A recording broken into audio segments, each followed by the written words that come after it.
Disney's Elite. We've got the Firecracker 3-cup chicken wings from Red Dragon Spice Traders. I like chicken wings, so we'll see how this goes.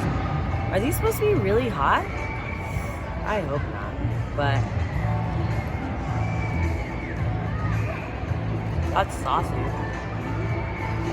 Some might say juicy.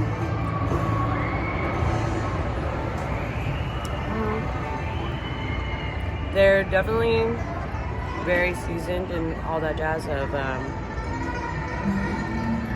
the outside's covered in that firecracker stuff. It's not spicy. It's starting to kick in now a little bit.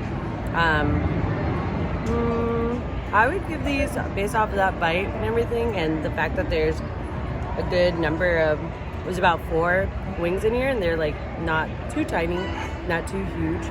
I'd probably give these, I am going to give these a legit